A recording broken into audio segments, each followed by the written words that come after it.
Welcome, Lucius, Jerome, JH Pools.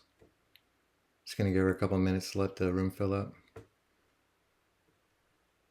Perfect.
All right, welcome everyone. I'm Chad, better known as Riz, as SovereignRiz.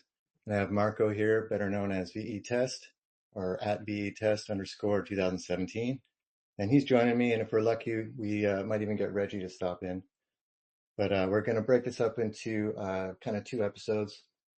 Going to start off with kind of highlighting the motion to vacate, and then taking any questions, seeing if anybody has anything to add.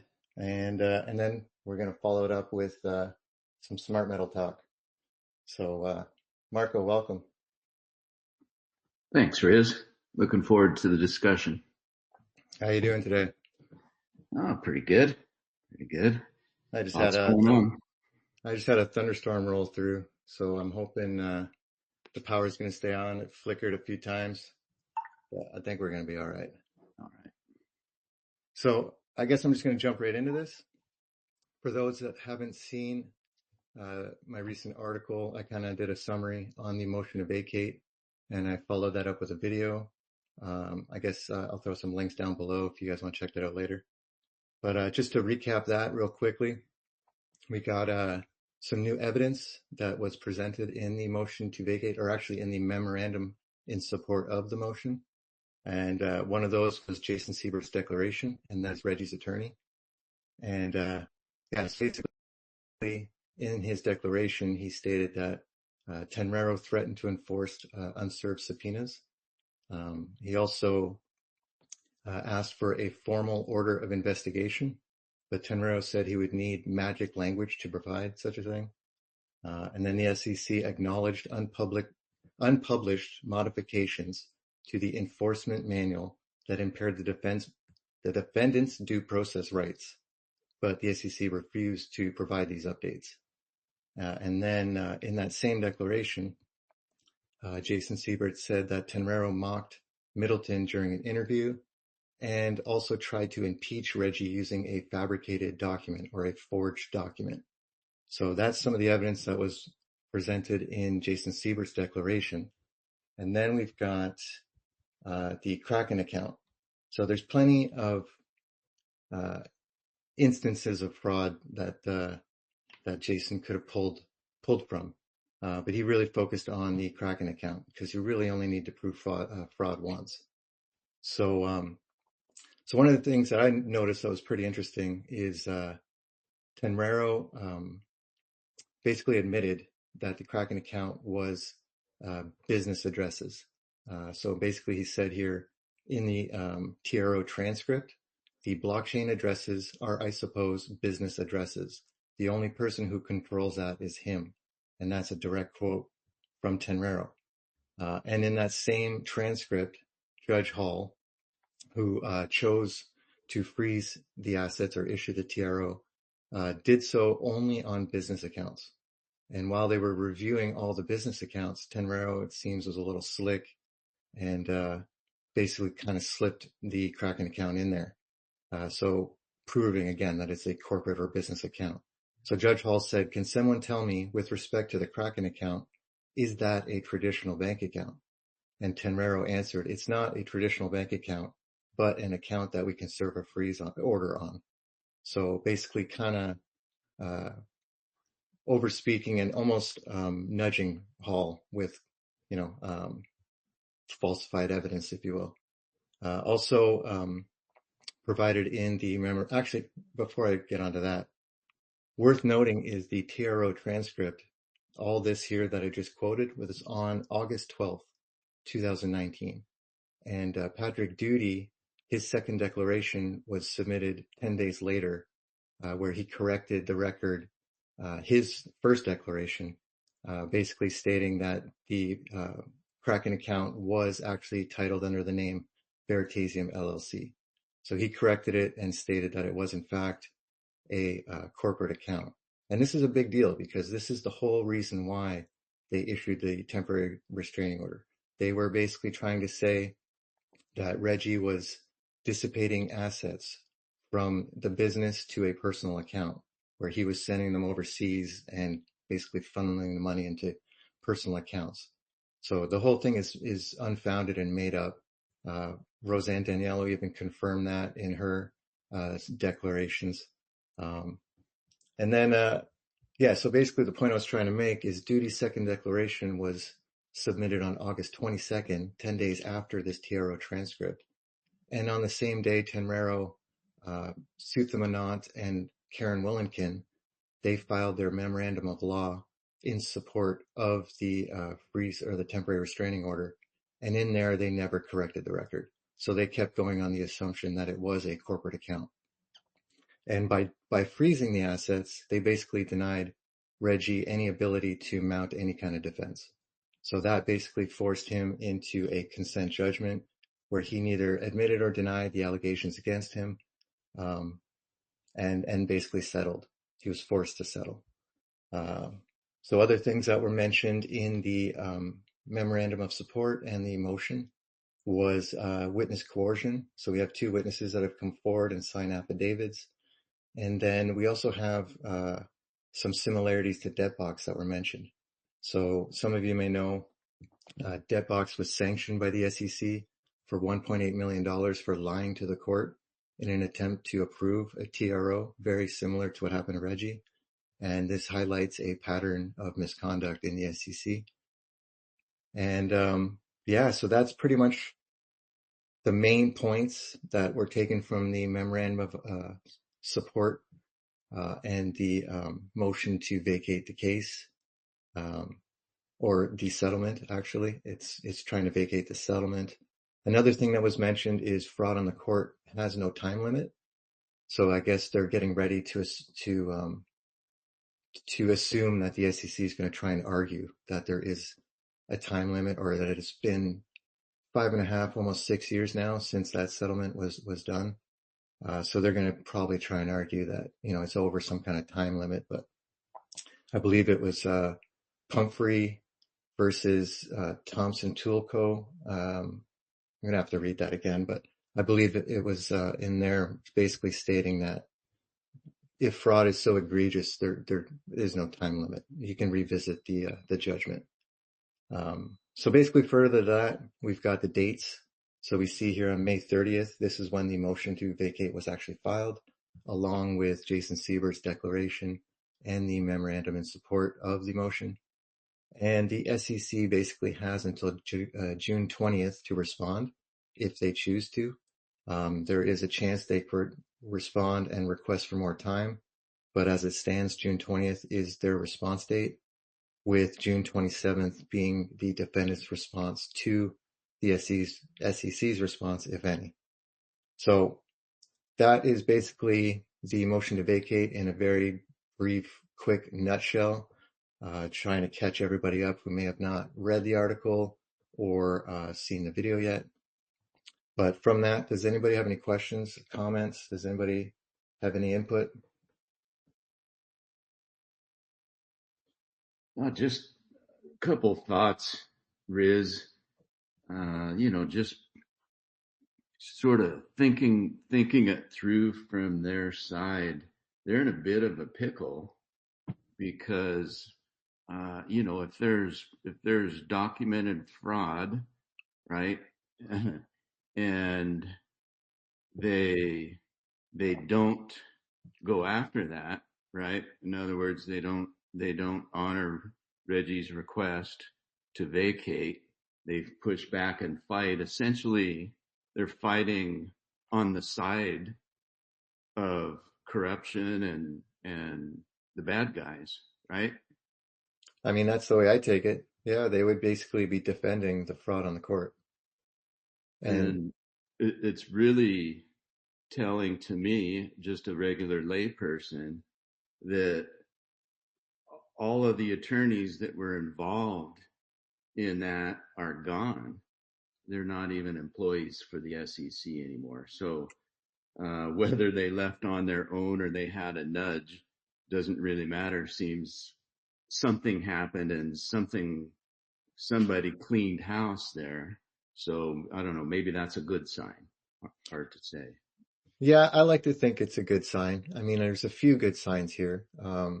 It is a new administration. They are trying to clean up the past mistakes. You can see that in some of the other cases that have been dropped. Um, I still think they're kind of over the barrel here. They definitely have their work cut out for them, in my opinion. But part of me thinks they may not, they may not let this go without a fight. For some reason, I have some feeling, and that's probably going to be in our favor, to be honest. There's so much evidence against this that it's ridiculous, truthfully. But again, Jason Siebert here basically is focusing really hard on one point, and that's basically Tenreiro himself admitting on the record in the TRO transcript, like during the hearing, that he admitted it right there that it was a business address. This is so much better than some of the other obvious evidence that we have, like Kraken not being able or closing their operations in New York, and not because obviously Reggie is a New York resident, so there's no way he could have a personal account if Kraken is not servicing in New York. So that's a tell right there. And then there's numerous tells. There was a Covington email that was submitted in Reggie's, I should say Veritaseum's 423-page reply to the temporary restraining order. And in there is an email from Covington sharing the Kraken account address. And that was in 2017. So that was over a year before they actually ruled that it was a quote unquote personal account. So there's definitely evidence out there further than even Tenreiro's admissions, and even Judge Hall, basically admitting it's a business account by freezing it, because none of the personal accounts were frozen. So basically lumped it in there with the business accounts, again, proving that it was a business account. So yeah, they're fighting their own admissions in their own court documents, which is hopefully an uncomfortable position for them, because they deserve to be in an uncomfortable position. Yeah, you just look at as a sort of third party looking from the outside in, and you just look at all the evidence compiled, just one thing after another. It's like there's no way it can, there can be so many coincidences, right? It just, all the evidence is there. It looks like, all along the way, the judges are just rubber stamping every request that comes through, and the SEC could just ramrod their way through, and they overpowered Reggie through money, right? They choked off his funds, and from there it's easy. It was a slam dunk, from that perspective. But they didn't count on it, all this evidence coming to light, and it seems like the longer it goes, the more evidence that keeps popping up. It's true. Actually, you brought up a good point there. Judge Hall admitted that she basically had nothing to go on except for Tenreiro's word.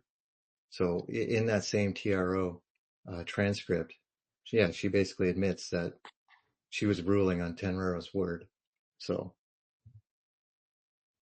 I mean, that's a tell right there. And I guess what's further on our side, in my opinion, is Judge William F. Kuntz the second, I believe. He was one of the judges that was I don't know if he ruled on it because it was a settlement, but he was involved. So Tenreiro and Soothmanot, they lied to him, and he is an older gentleman. He's been a judge for a long time, a conservative. I have to imagine that he has some ethics. So that plays in our favor, I believe. And I really do hope he does the right thing. Um, but aside from that, our next date is June 20th, where the SEC could choose to negotiate a settlement, uh, respond or not. I guess right now only time will tell.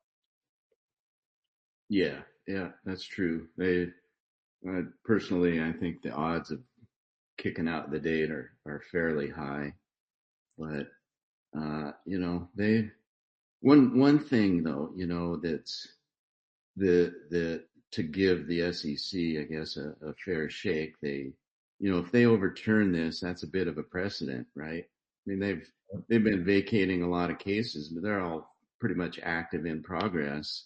Have they turned over any that have already, right, been settled? Uh, Yeah, so that's got to be a craw, stick in their throat. I don't know the internal discussions, but it's got to be kind of uncomfortable. But at some point, they've got to admit that fraud. There's so much fraud, so much evidence of it that they're not going to be able to hide anymore. And it's so I don't know how they kind of get out from underneath of that, other than blaming it on rogue employees. But when there's a whole group of them, uh, that seems a little bit, unlikely to me. Makes me wonder what was the oversight above Tenreiro. What was he just kind of had his own little fiefdom there, doing whatever he wanted, without any, you know, oversight from above, or how did all that work too? So a lot of questions. I really do hope they just do the right thing for Reggie. They've put that poor guy through hell for so many years. I don't think he'll know how to feel if it ever goes away or when it goes away. So anyway, I'm venting a little bit because I've been close to the case. I've been involved in it for a long time, and I've watched the antics, and it's we're at the culmination of a lot of years of bad things going on, but also a lot of months of a lot of people working very hard behind the scenes. People have no idea the amount of effort involved fighting behind the scenes, doing the work to help Reggie get out of this. So, on it's behalf of true. everyone, let's hopefully the momentum keeps building and going. It does feel like momentum is building and going in the right way. So can only hope for a good outcome. Yeah, well said. There are definitely a number of unsung heroes in the background, that I'm not sure if they want to be known yet or not, but man, the amount of effort and hours and yeah, just sacrifice that has been put into uh, all of this. Like 6 bar complaints were submitted against all these people involved. You mentioned who was overseeing it. It was actually Mark P. Berger. He was the director of the SEC's New York regional office. And yeah, he basically, in the press release, was admitting or leaning on the dissipation of asset argument to issue the TRO. So whether he was tricked himself, I mean, he was overseeing it, so he should have done his homework and made sure everything was above board.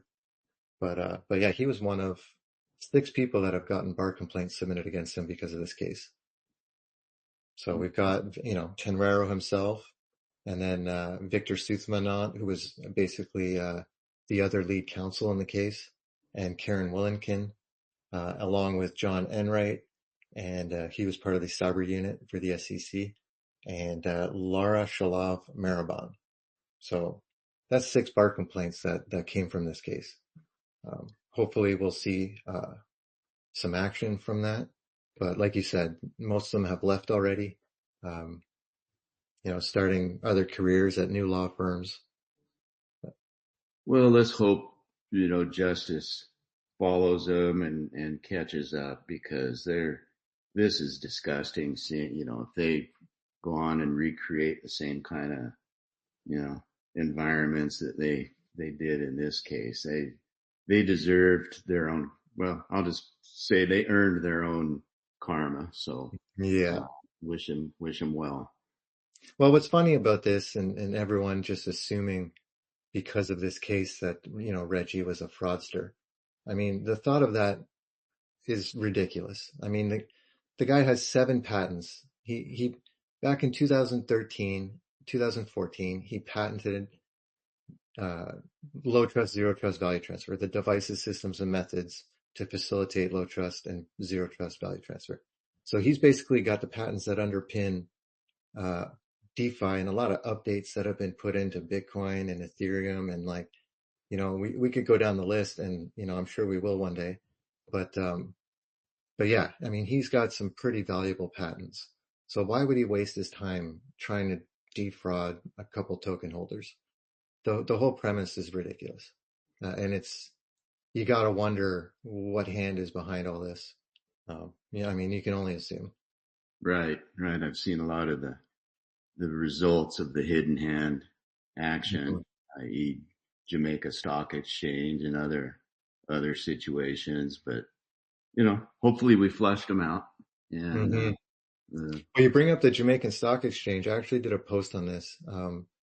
CryptoMM did a FOIA request for the communication with the Jamaican Stock Exchange, and he didn't get too much back, but basically he did get. I actually didn't pull this up, but basically there's admission to communications with the Jamaican Stock Exchange, and they knew that there was a deal in place.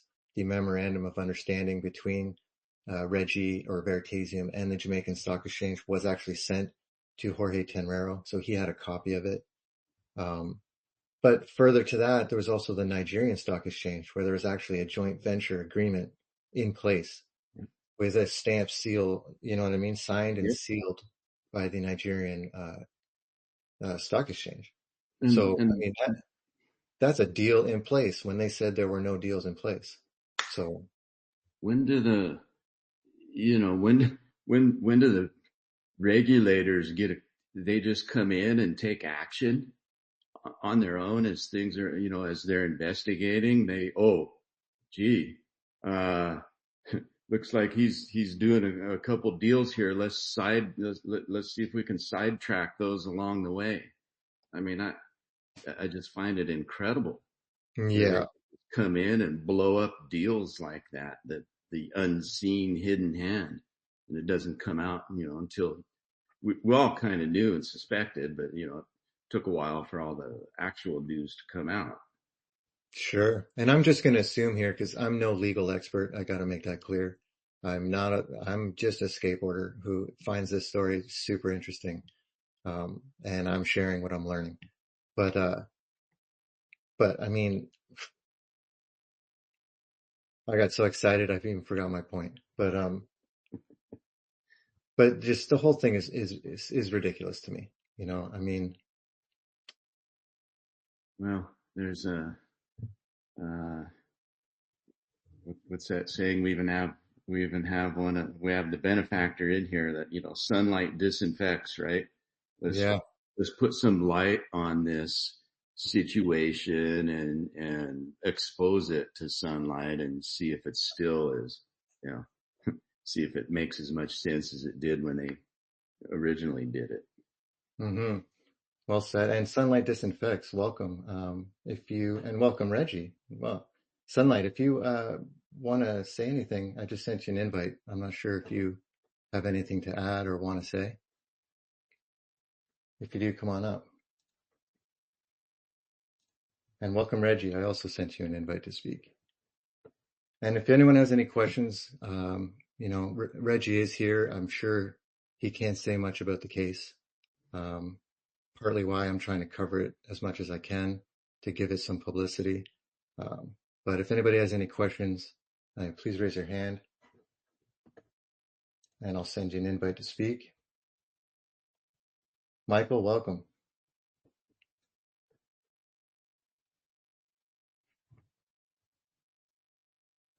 All right. I guess if anybody or nobody has any questions about the motion to vacate recap, I guess we can move on to the smart metal.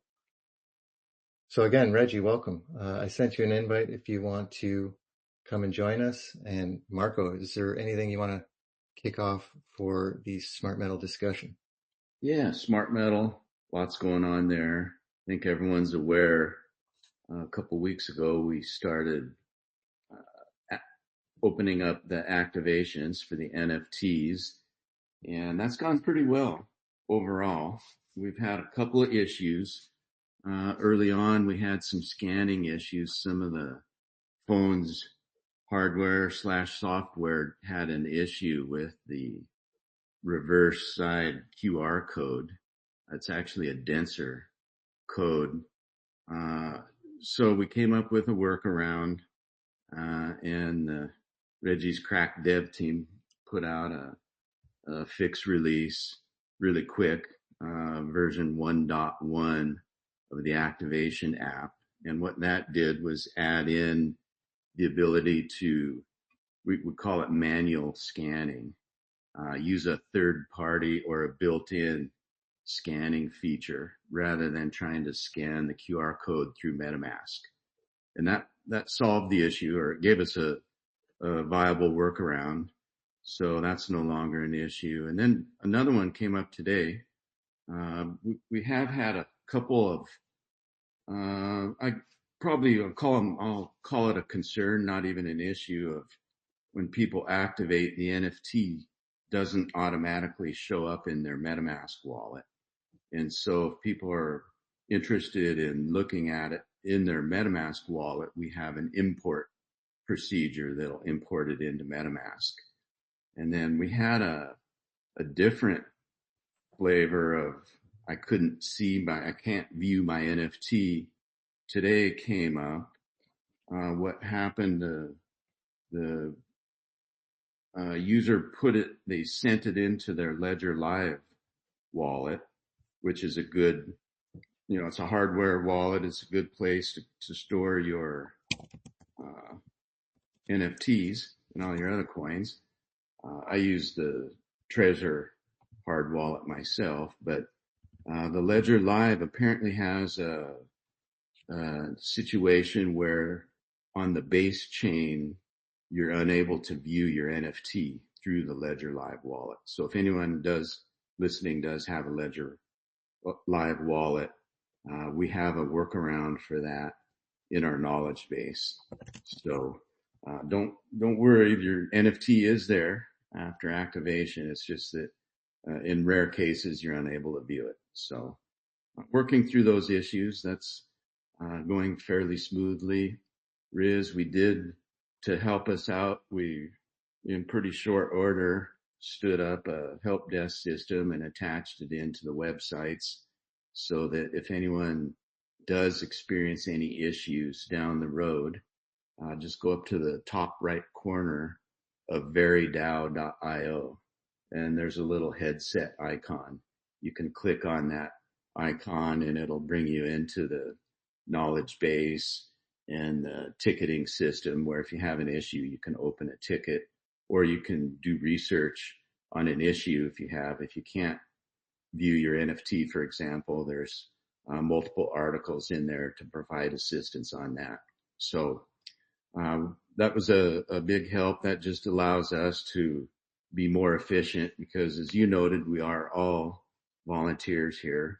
It's an all volunteer workforce supporting this. So we're we're doing pretty good from that perspective, activations and support.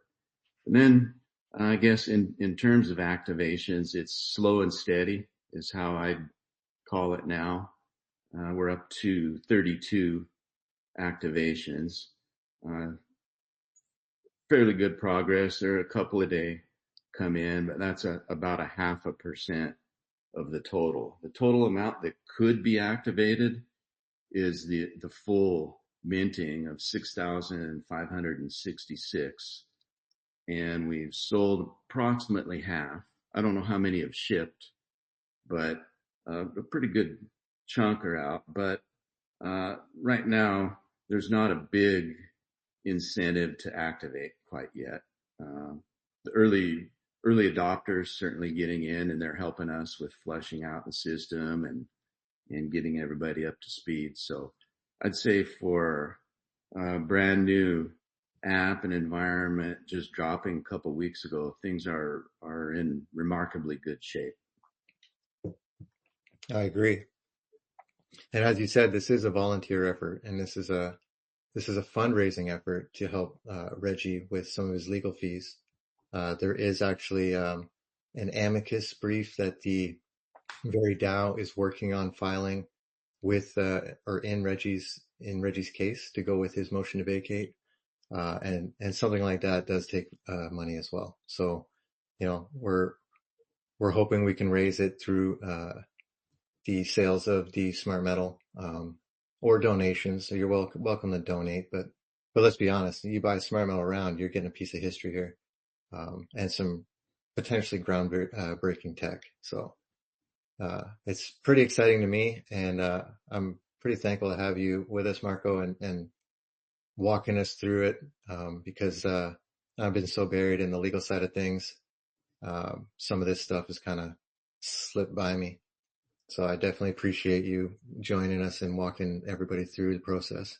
Yeah, sure thing. Sure thing. It's indicative of how much is going on, all the different work groups across the entire project. So yeah, thanks for all your help and communicating and building a good historical picture of what went on and what's going on. And it's incredible. And someday I hope to watch the movie.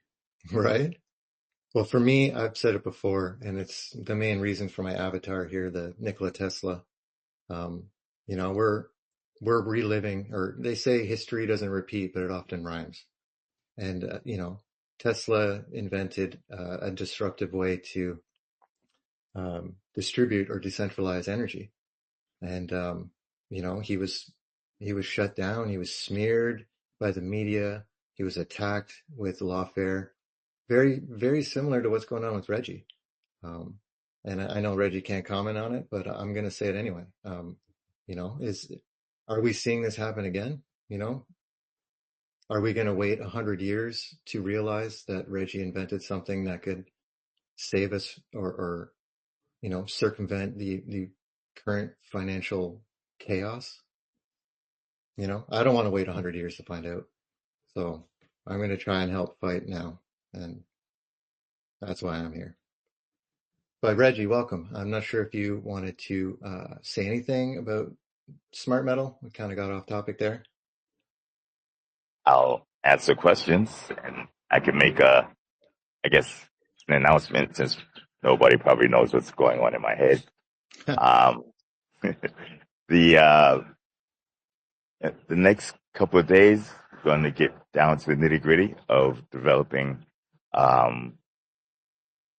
or expounding upon the R&D project that is AI agents working in conjunction with the private key that controls the NFT. And we're going to use AI to do it. Interestingly enough, agents are going to be building agents. And it's exciting, and it's going to be pretty cool. As I envision it, it's going to have its own communication network, so it can communicate faster and separately from the underlying chain that it's on. In this case, it's based at layer 2 off of Ethereum, developed in large part by Coinbase. It's going to be able to take advantage of a lot of my ideas of trustless economic computing, which means the entities theoretically should be able to transfer value contingent upon a very, very wide variety of conditions without a third party. No Uniswap, no Coinbase, no Goldman Sachs, no JP Morgan, etc. And a lot of people are, the AI is a big hype thing. Just like a couple of years ago, 2017, the blockchain was a big hype thing. But I can tell you now, you combine DLTs with AI and agents, and it is woefully underhyped, which is saying a lot. 'Cause stuff is actually quite hyped, but people don't get it. If you take a look at my last 3 or 4 X posts, I conducted a real-time experiment where I prompted an AI. I used Grok at first, and Grok, or at least Grok Mini, which is what is used in X when you say at Grok or ask Grok, it uses a condensed, dumbed-down version of the LLM to answer questions. And the reason is practical. Since the amount of money that's being paid for that is minimum, the company doesn't want to burn out compute resources. Those compute resources are very valuable, where they can charge real money for it, and or they can use it to build new AIs, which is probably what most of it is used for. But if you go into Super Grok, you get a bigger version of it. But that version is a significant jump from version 1 and version 2, but it still can't run with the big boys. So someone from the community have pointed out we're a very popular, I'm going to call him an analyst, but I don't know if he's an analyst, because people have called me analyst before. I'm not an analyst. But a very popular pundit on X with like 1.8 million followers said that Circle would be a very good buy. Circle went public yesterday, by the way. They rang the bell on the stock exchange. So it would be a very good buy for Coinbase or Ripple. I'm paraphrasing. And that is undervalued at anything under, say, 20-something million. I don't know the guy. I don't know what his credentials are, but I don't necessarily agree with him. And I'm not going to go into the details why. But I decided to ask the AI to opine upon it. Grok isn't strong enough, whether Mini or Maxi or Super Grok, but there are some who can do a decent job if prompted correctly. So I'm not gonna go over the actual name brand of the AI. You could probably tell by looking at screenshots, but I prompted it, asking it regular questions, right? And asking it to go through only publicly available materials. So something that everybody can do. And it went to work. It queried 590 sources the second time around, which took it about 8 minutes and 18 seconds. I didn't check to see how many sources were queried the first time around. But what it says would shock many, okay? And the second time around, the first time around, I asked it to opine upon the disclosure practices of Circle and its pre-IPO filing. The second time around, I asked it to opine or to find what the major research houses that put output on Circle said regarding IP disclosures and IP risks. And it was very, very opinionated. It had a lot of citations. Told you 590 sources for the second go around. And I'm not going to say the AI is right. I'm not going to say it is wrong. This is not a threat to sue or intellectual property, XYZ. This is basically a public service announcement and a willingness to bring this discussion out in the open in terms of A, what is the adequate disclosure, right, to the average investor, and B, whether AI is at a point now where it is truly threatening white-collar jobs, entry-level analysts, mid-level analysts, senior executive and very experienced analysts, bankers, etc. So I'm posing the question. I'm not giving the answer. I did screenshot the AI output just to show that it's not tampered with by me. Okay. I didn't share the prompts. The prompts is intellectual property. Okay. But I welcome everybody to take a look at it. Okay. And opine and do your own research. If the AI is correct, there's going to be some interesting things. And if it's wrong, let's delve into it, find out if it's wrong, how it's wrong, how it can improve, and even if wrong or right, does it threaten jobs? Okay, now what does this have to do with Silver Rounds? Well, that same AI, right, that if it is right, can replace swaths and teams of analysts, developers, coders, engineers, bankers, maybe even traders, can go to work for the owners of the Silver Round, assuming they have it set up correctly and they paid for appropriate access, IP, etc., blah, blah, blah. So, again, I'm not opining on whether it's right or not, but under the hypothetical scenario that it is correct, and it has outperformed every single investment bank, financial house, research house, crypto research firm, right, in the world that's covered circle that it was able to find at least. Imagine 30 or 40 of those working for you. And that's the future that I envision. Okay? I love it. And again, I've brought this up because I think it's starting to become obvious that this is basically your proof of productive effort that you talked about a while back, which Hyper-productive. hyper-productive, right? Which Not could hyper. which could be expanded outside of law. I mean, we can talk patent law, we can talk all kinds of different law, but this could be used to solve any problem, really. Am I right? A lot of problems. I don't know about any, but Sure. any problem that requires thought and collaboration. For instance, what I was discussing in those posts is not necessarily patent law. It is investment valuation. Basically, valuing a company, its potential economically risk-adjusted profits and revenues versus its risk. Mm-hmm. Okay, now, most hard problems tend to be interdisciplinary.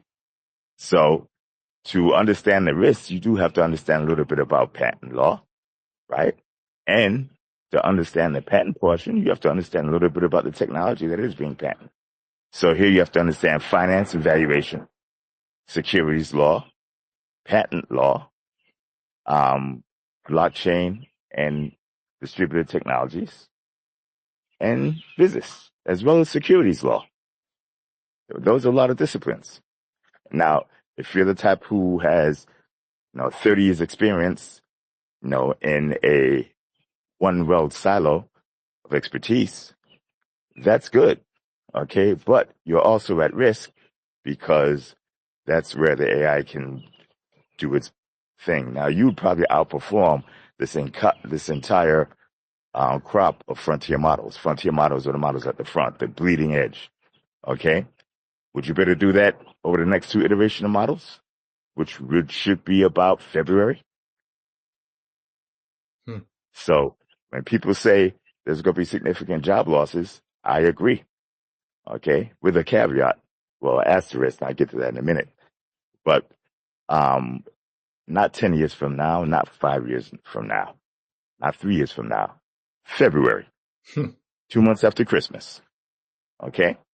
Now, the job losses are not really so much job losses, but the increase in efficiency for easily replicable acts, where those acts are physical, like screwing phones into an iPhone, which is easily done with robotics, or intellectual. Can it be done faster? Can it be done with more accuracy?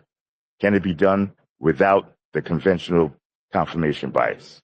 And that's if the AI analysis on Circle is correct. And if everybody else was wrong, that would be the reason. In the video that I put out, I put in the closing of the video, which you can take a look at after you leave this live, I said the litmus paper test, one litmus paper test to tell if AI will take your job or if you will lose your job to AI if you're in finance or technology, is whether you know who I am or not. If you don't know who I am and you're in the blockchain space, or you're in the finance space, or you're in the valuation space, and you don't know who I am, it's a 40-50% chance you've lost your job, you didn't know it. Not necessarily because I'm all that, but because of me running afoul of certain powerful entities, a negative pall and narrative has been cast on my name, contrary to the actual facts. Okay? Now, the narrative is what the traditional media picks up and other entities, and that's their job. I do understand that. They have an agenda, they have a narrative to portray, that's what they do. But if your job is to make money from facts and the truth, such as to determine how much XYZ technology or company is worth, you're not interested in a proper narrative unless you're a momentum trader. You're interested in the truth because you want to buy a $400 million property for $4 million, or you want to sell a $4 million property for $400 million. Okay. Consequently, also, if you do know who I am and your perception of me does not differ significantly from that of the popular media, you're probably having your job replaced and you don't know it yet. Why? For the same reason I discussed. Okay. You are not, or at least in the case of myself, not adept at separating the wheat from the chaff. Now, this is not me being braggadocious. It's not me being narcissistic. I go through a lot. Trust me. My ego has been bashed to the ground. Significant stress, situational depression, the whole nine. But I do keep my eyes on the prize. And one of the things that keep me going is the fact that I'm able to differentiate fact from fiction. And in closing, because I said I had not much to say and I've been going nonstop for minutes, right? So, one thing that I think AI will have a significant problem replacing, and in the near term, will never replace. And that's what the VERI DAO has done, or at least the members of the Veritaseum community. That is true human value, right? That can't be replaced by software. Many of you guys have been very supportive of me, to the contrary of what a formula would have told you, or some type of profit margin mandate, or even what the traditional media has told you, or the regulators, or judges. And time will tell if it was worthwhile or not. You know what I'd say, but granted, I'm pretty biased. So, so I'm gonna land my plane right there. Okay, fellas and ladies, is there any women here? Well, you already answered 3 of the questions that I had for you, so you did get there. AI at work, right? One of the things I wanted to bring up was somebody or a few people have questioned base chain and why you've went or chose base chain. Now, I understand that Coinbase or Base may have, I believe Marco brought this up, an AI toolkit that's kind of superior to others. It has that something called agent kit, which is different from others. I'm not at the point where I can say it's superior. And there's a strategic reason also why I chose Base, but I don't want to discuss it publicly. Understood. And the third reason is Base is not bad. It's not very expensive. It's quick. And it has a lot of institutional capital behind it in terms of Coinbase. If I were to just guess, I would say you probably chose Base because you probably don't need to worry about paying for the IP. But that's just a guess from me. But I do have another question. The VERI SmartMetal, are we going to be able to rent out these AI agents? It's up to your expertise and abilities. Okay. And then last question. Hopefully you'd be able to ask the AI agent if you could do it, and then ask it to build a framework for you to do it. But again, I'm giving the tools. The actual work is up to you guys. Gotcha. And then I guess the last question I had was an interesting thing I saw earlier today. Somebody asked if there was a way to deactivate your NFT, essentially returning it back to your silver round. Now, I know there isn't currently that option. But is there any value in creating an option like that?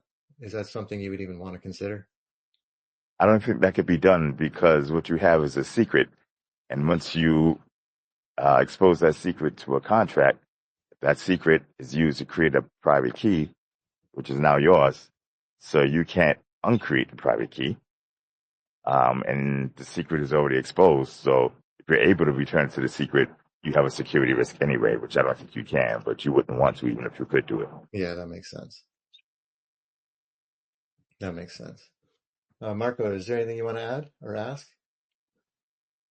It's probably premature, but just wondering, I've been trying, it's hard for me just to keep up watching with the LLMs and the rapid pace, but I'm wondering how it's affecting your sort of architecture and design of what's you got going. Changes weekly. It changes weekly. But each change is for the better. And we've decided to create a liquid malleable scaffolding. And so it can keep up. It's not affected by the changes. I'm excited because this stuff is going to be really, really cool. It started with the SmartMetal Rounds, but this is really going to be truly frontier technology. A lot of companies are focusing on the smart engine, the actual AI engine itself. Others are focusing on the application. Like Anthropic is focusing on coding. Google is focusing on a lot of things because A, they're Google, and B, I feel they have the most at risk because their business model collapses if someone else gets ahead of them on this. Then you have Facebook, similar. Social media companies aren't going to be able to harvest other people's output for profit when that output can be created very easily and inexpensively at a high quality, and the rails can be created similarly, or at least used with what's already there. So a lot of companies, Microsoft, IBM, Google, Facebook, have a lot to lose as incumbents. And then you have startups who are very well capitalized. You're talking $60, $70 billion. That's a lot for a startup. OpenAIs and Anthropics, and then you have Elon Musk and his XAI, etc. So competition is good. I'm almost positive these guys are going to lose control of this stuff if they haven't already. I'm pretty sure they have. And the government's involved because this is too powerful to let somebody who we will label a competitor or who is a competitor, you better get the leg up on you. Because of what I would consider overly draconian regulation, and regulation is needed, but, in tiny steps, and a lack of economic horsepower, there's really only two countries in this race at a significant level, and that's the U.S. and China. They're the only ones who could put enough economic fuel into the fire, and the U.S. controls more of the infrastructure than China does. China has less restrictions in terms of regulation, but as you can tell from my experience and others, rules can be bent when entities feel they need to be. Okay? That was a long answer to the question. I have low blood sugar. I didn't really eat today. That's why I'm talking so much. So. That's okay. The info is appreciated. Does anybody else want to ask or add anything? Throw a hand up if you want, and I'll bring you up. And again, the thunderstorm's back. It's starting to rain hard here, and I have lost power. So if I do disconnect, I apologize. It's because of this thunderstorm. I had a question, Reggie. Looking ahead, I don't know how far ahead, but looking ahead to the day you open up an API into your environment.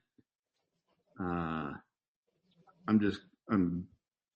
still trying to I guess absorb what that means, but you've indicated, if I caught it correctly, that it's basically going to be a no cost open source environment that people can fork or, rebrand or relabel and do whatever they want with it. And any licensing fees or whatever will just be built in to the infrastructure. I could imagine they'd, on an individual basis, they'd be out there, Marco. so small. So anyway, just want to see if I have a good view of what that API, what that means going down the road. Well, there's a lot of content there. I don't know if this would be an API because as of right now, I'm building a decentralized or fully distributed platform. So each person would have their own value engine, information, etc. So they'd be their own API source, even as they source other APIs. If I were to have something that I would make available You're through both an cutting out a little API, bit. I hope that's not my connection. well, can you hear me? Yes. Okay. If I were to have something that would require an API, whether it's open source or not, like give some thought. Can everyone still hear? Can I get maybe a hands up? I think I lost Marco and Reggie there. Yeah, we're here, Riz. Not sure what's going on. So you guys can hear me or cannot? I'm rolling through it. I'm not sure if that's affecting the connection. We can hear you, Reggie. I think it's isolated to Riz. Okay. Thank you, Casey. Yeah, I took my Wi-Fi off. I'm by my house. I might have been switching on and off. So okay. I guess we lost Reggie for a moment here and Marco, even though they can hear. I'm right here. Can you hear me? Hello? Yeah, I can hear you, Reggie. Okay. So well, I mean, can you hear me? I'm so sorry. Yeah. I can't hear Reggie and I can't hear Mark. So I just kind of took over there because I got dead air here on my end. No problem. So maybe I'm the one that's having problems. Yeah, the storm. So I apologize, Reggie and Mark, if you guys were speaking. Ah, nice. Go ahead, Reggie. Okay, so I literally can't hear anybody. And I can't see if you guys are talking. So I'm going to mute myself and I'll let you guys go. Maybe Mark, you want to give me a thumbs up when Reggie's done talking? Because I can see the thumbs ups. Okay. Actually, I'm finished unless anybody else has a question. Thanks for letting me know. Is there a question for me? Otherwise, I'm done.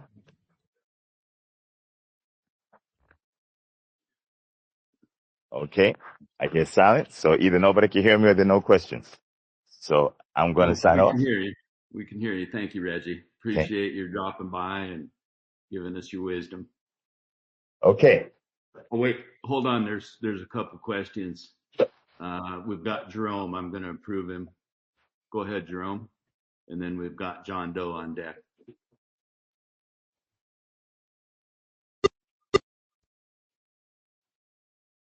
You there, Jerome?